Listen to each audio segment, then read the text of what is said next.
Nismo očekivali da će naša analiza o astronomskim platama lezihljebaroša u rijasetu islamske zajednice, koja je objavljena u prošlom defteru hefte, naići na takav odjek.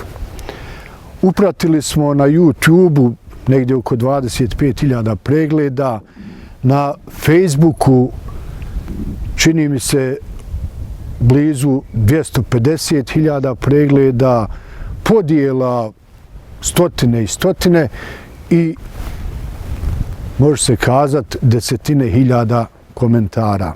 Ono što je bilo sakriveno od javnosti sada je pred javnošću, jer nije bilo nikakve potrebe da islamska zajednica, ako je poštena, ako je narodna, ako je bošnjačka i ako je islamska, sakriva takve podatke od naroda.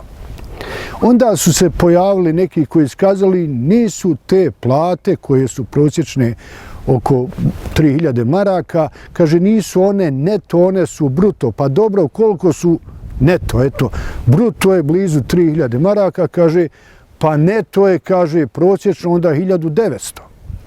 Ali ako je i 1.900 u toj ogromnoj administraciji od 216 ljudi pri rijasetu, onda znači da opet neki imaju 2.500-3.000 maraka, dok znamo da profesori, državni službenici, oni koji rade u općini, gradskoj upravi, kantonu i tako dalje, imaju oko 1.200-1.300 maraka sa visokom stručnom spremom. Znači ovi opet imaju duplo više.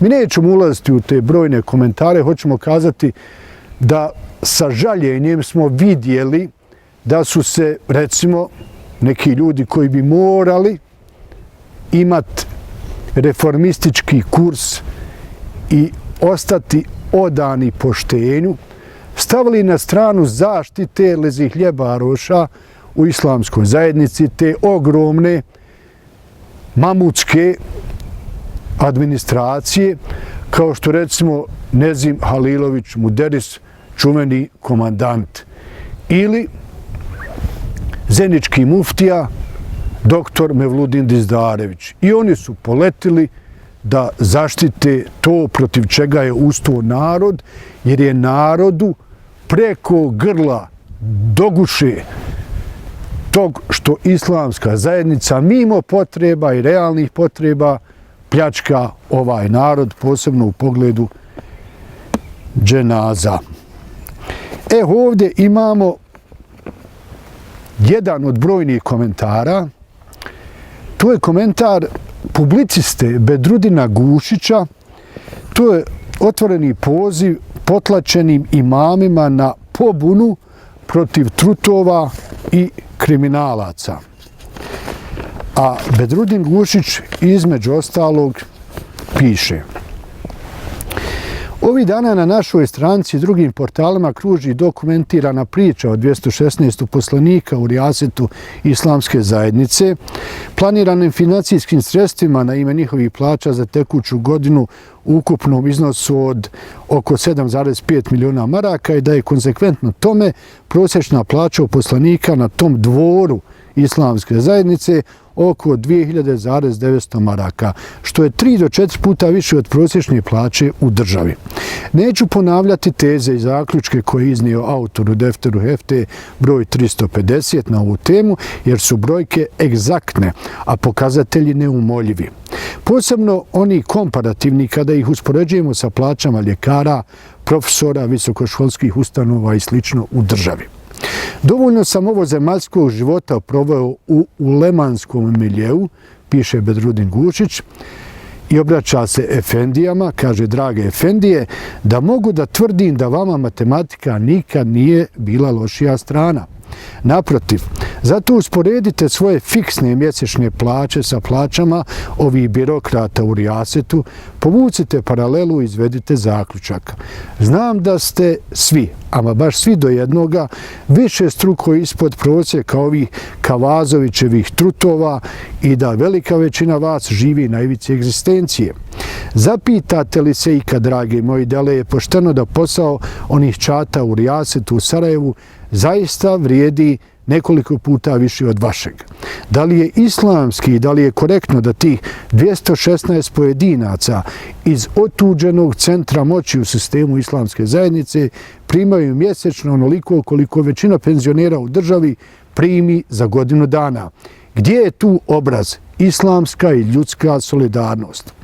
Poštovani imami, piše Bedrudin Gušić, vama su kao i meni poznate razne afere koje potresaju islamsku zajednicu, od kojih su najbolnije one o kriminalnoj destrukciji vakufske imovine, netransparentna zaduženja pojedinih medžlisa kod komercijalnih banaka i s tim u vezi stavljanje pod hipoteku preostale vakufske imovine, primjer Banja Luke, pretvaranje minareta u bandere za antene Telekoma i tako dalje i tome slično, što sve vodi ka potpunom urušavanju zajednice, njenog ugleda i kredibiliteta. Treba li to sve dozvoliti? Sad je red na vas, poštovane efendije, pogotovo vi koji na ime plaće primate nekoliko stotina maraka mjesečno i jedva sastavljate kraj s krajem. Ali i vi koji niste toliko egzistencijalno ugroženi, nemate pravo na šutnju. Upravo imate moralnu obavezu da dignete svoj glas protiv nepravde koju producira rijaset islamske zajednice uhljebljavanjem ovih skupih trutova u svojoj glomaznoj administraciji, kao da se založite za depolitizaciju zajednice oličenu u njenom najvišem zakonodavnom tijelu, Saboru. Pobunite se, ljudi, jer je ne 5 do 12, nego 5 poslije 12. Ko će od potencijalnih vakifa još vjerovati Senaidu Zajmoviću, koji će ostati upamćen po najvećoj destrukciji Banja Lučkog i još nekih vakufa u BiH, te uvakufljavati svoja materijalna dobra u buduće? Šta će biti kada se i posljednji minaret u BiH pretvori u banderu za antenu Telekoma i kada presuše svi ti izvori finansiranja? Od čega će zajednica živjeti? Od čega ćete vi živjeti? Morbidno bi bilo da živite samo od dženaza, zar ne? Stoga pobunite se, ljudi, kao što su to učinili vaši časni prethodnici prije nekoliko decenija, za dobro zajednice i vas samih. Nemojte pehlivaniti, budite spremni platiti neku cijenu za to. Imajte kičmu, do vas je, piše Bedrudin Gušić. Ova priča je još jedan dokaz da se bošnjački narod mora pobuniti, da spasi i narodu vrati islamsku zajednicu, koja se odrodila i postala kartel profitera i kriminalaca. Prvi korak na tom cilju jeste da se obustave sve uplate, dokle god se ne depolitizira Sabor i dok se ne smijeni struktura koju predvodi takozvani Reis Kavazović. Stoga upućujemo otvoreni poziv Bošnjacima: ukinimo sve uplate islamskoj zajednici dok se ne smijeni kriminalno rukovodstvo koje prodaje mezarja i vakufe, dok financijsko poslovanje ne postane javno, dok se ne izbace stranački funkcioneri, dok se ne smanji administracija i njihove ogromne plate, dok ne dobijemo garanciju za reformu islamske zajednice. Lako ćemo obnoviti i ojačati islamsku zajednicu ako obnovimo povjerenje naroda u novo rukovodstvo, u poštenog Reisulemu i njegove poštene saradnike.